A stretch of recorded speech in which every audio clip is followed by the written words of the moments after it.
Across Europe, cityscapes are still dominated by the Gothic cathedrals and churches of the Middle Ages. Built beginning in the 12th century, these massive undertakings often pushed the limits of engineering and took generations to complete.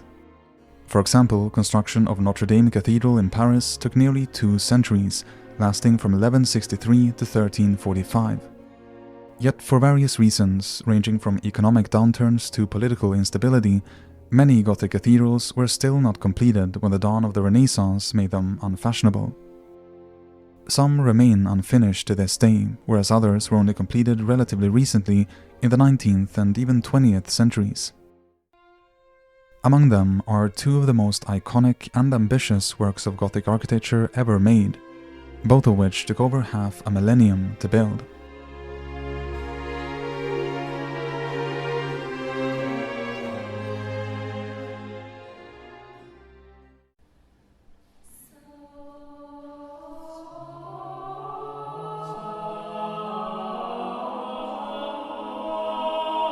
In 1162, the city of Milan lay in ruins.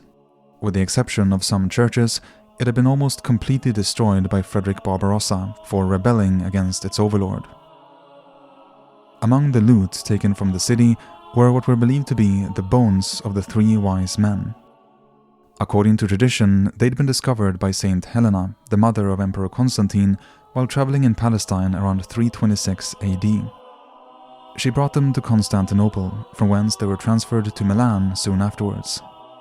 Now, following the fall of the city, they were brought north of the Alps and gifted to Reinald of Dassel, the Archbishop of Cologne.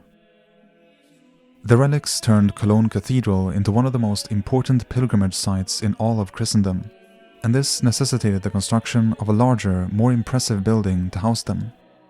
So the decision was made to demolish the old cathedral, a Carolingian building dating to the 9th century, and replace it with a grand new Gothic structure instead.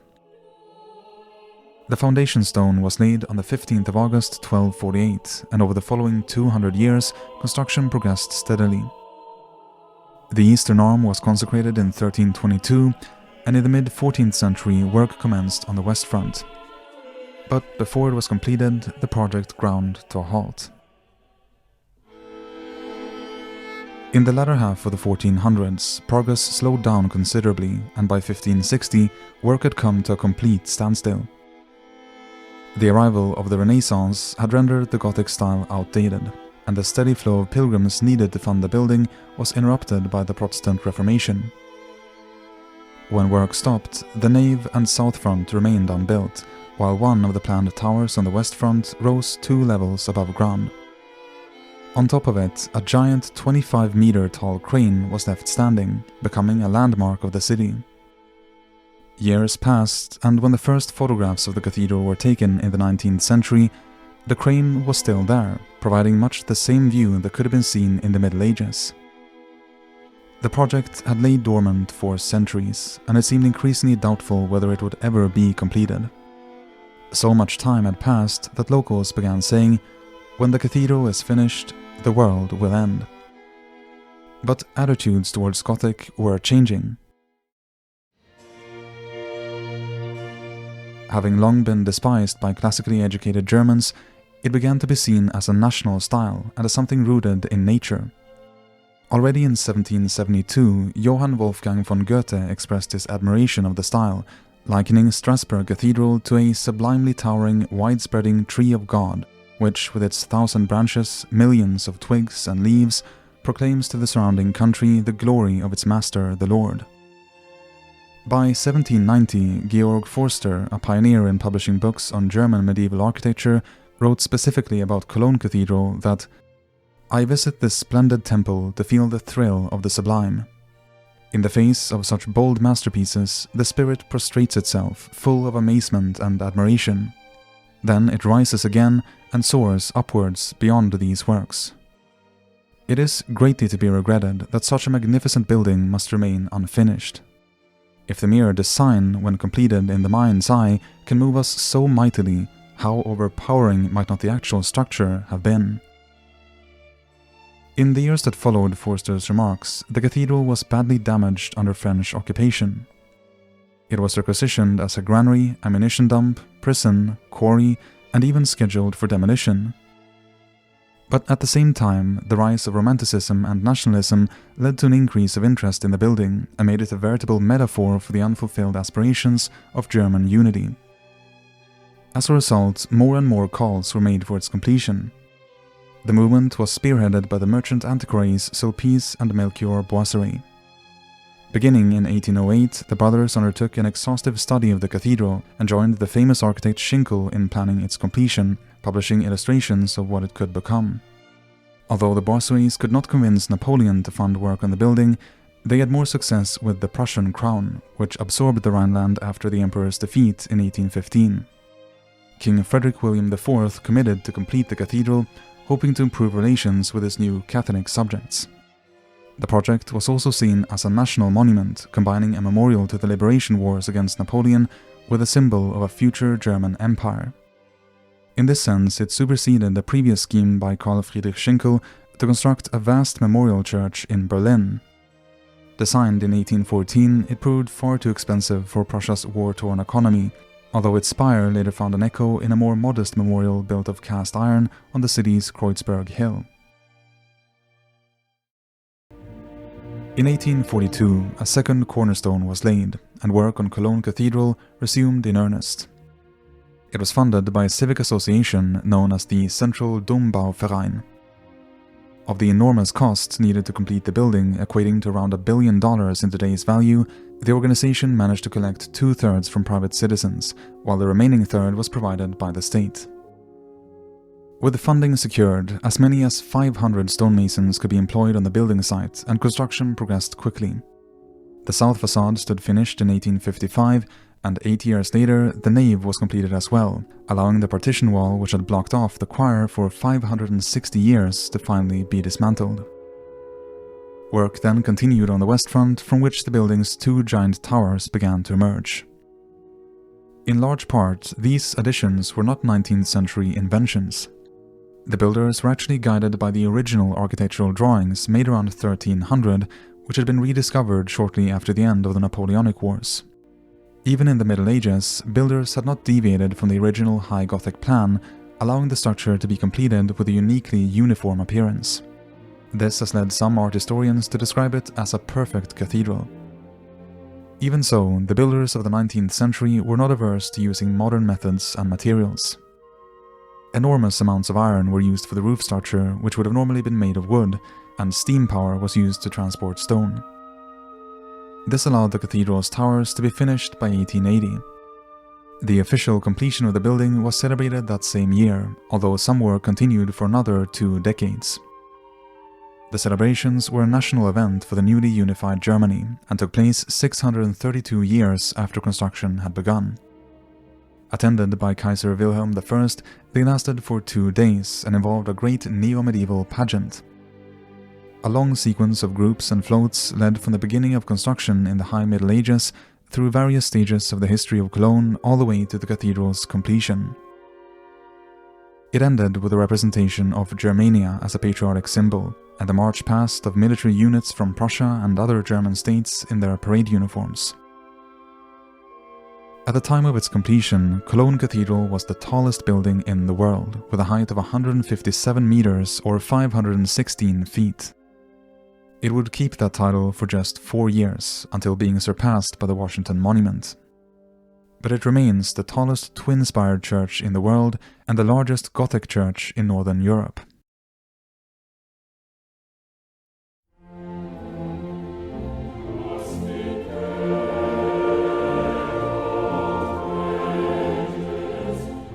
Following its destruction by Barbarossa's army, Milan would recover as a prospering center of trade, and one day embark on the construction of its own Gothic cathedral capable of rivaling that of Cologne. Although not nearly as tall, Milan Cathedral is the largest church in the Italian Republic and the 3rd largest in the entire world. Its vast interior takes up 11,000 square meters, or roughly 126,000 square feet, and is capable of holding 40,000 visitors. The walls and niches house more statuary than any other building, a staggering 3,159 images. Of them, over 2,000 can be found on the facade, which combines both Gothic and classical elements accumulated over the course of the cathedral's long and complicated history. Initiated by Archbishop Antonio da Saluzzo in 1386, the cathedral replaced two smaller basilicas dating all the way back to the 4th century. The original plan called for a brick building in the local Lombard tradition, but the project was soon taken over by the Lord of Milan, Gian Galeazzo Visconti, who favored a more ambitious scheme. Aiming to unify northern Italy into a single kingdom, he wanted the cathedral to be worthy of a rising great power. And so the building was to be faced with fine marble and modelled on French and German Gothic in step with the latest European trends. At Gian Galeazzo's death in 1402, almost half the building was already complete, but progress slowed down in the years that followed. In the mid-1400s, a new family rose to power in Milan, the House of Sforza. Faced with the difficult task of erecting the central cupola, they announced a competition to decide its design. Some of the greatest masters of the Renaissance took part in it, like Donato Bramante, the author behind the famous Tempietto in Rome. Even Leonardo da Vinci submitted a design, and although he later withdrew from the competition, his sketches can still be seen. Construction of the cupola was instead entrusted to the architects Amadeo and Dolce Buono, and carried out in the 1490s. A new phase of the project began under Carlo Borromeo, who served as archbishop in the late 16th century. He sought to subdue its Gothic style, which was now viewed as foreign and even associated with Protestantism, in favor of a design inspired by the churches of Papal Rome. The architect Pellegrino Tibaldi was invited to help realize this ambition. As chief engineer, he made various interventions inside the cathedral and also drew up a proposal for the facade, which would have completely transformed the building's appearance along Roman lines. This idea was quite controversial, and by the time of Borromeo's death in 1585, it had still not been implemented. Some work was eventually carried out in the early 1600s, but was interrupted due to technical and financial problems. With the abandonment of Tibaldi's scheme, the discussion regarding the facade of the cathedral would drag out for almost 200 years. During that time, numerous proposals were put forward. In the 1630s, the new chief architect Carlo Buzzi made a compromise, reverting to a Gothic design while incorporating the already finished classical elements. His plan included two large bell towers, which would have further accentuated the verticality of the entire building. Another approach was offered by Francesco Castelli, who maintained the general shape of Tibaldi's late Renaissance facade while translating all the individual components into a unique interpretation of Gothic. This trend of creatively adapting and modernizing Gothic would continue in the 18th century. In the lavish decoration and flowing lines of Bernardo Vittone's design from 1766, we can sense the influence of Rococo, whereas Luigi Cagnola's scheme from 20 years later goes to the opposite extreme and removes all unnecessary ornament in the spirit of 18th century rationalism. Out of all the proposals put forward, none of them had been fully implemented by the end of the 1700s. The front was still a mishmash of exposed brick, baroque portals and half-finished pillars, and it would remain that way until the arrival of Napoleon.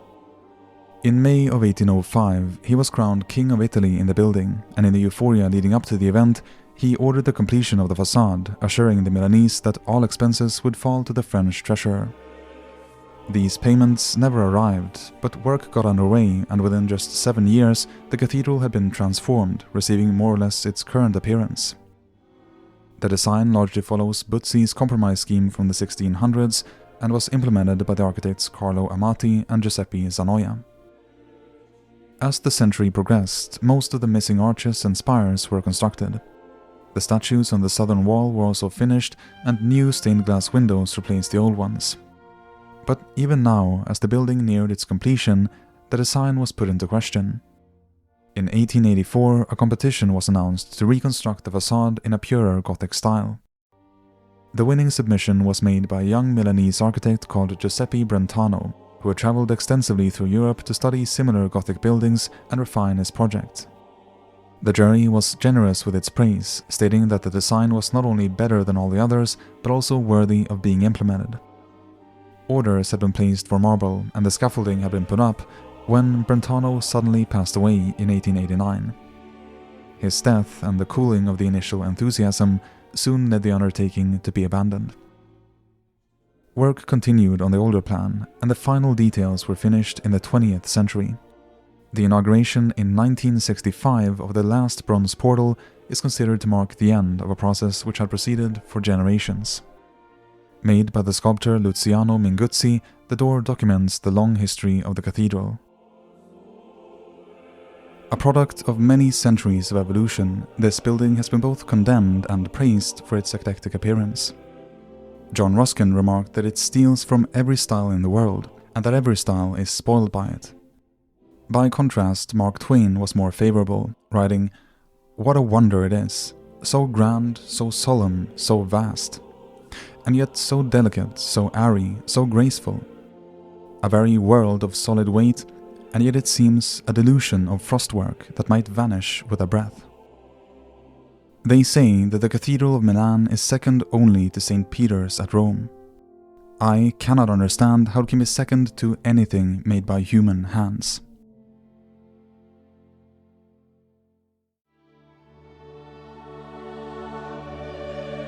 The Gothic cathedrals of Cologne and Milan are by no means alone in having been completed long after the Middle Ages.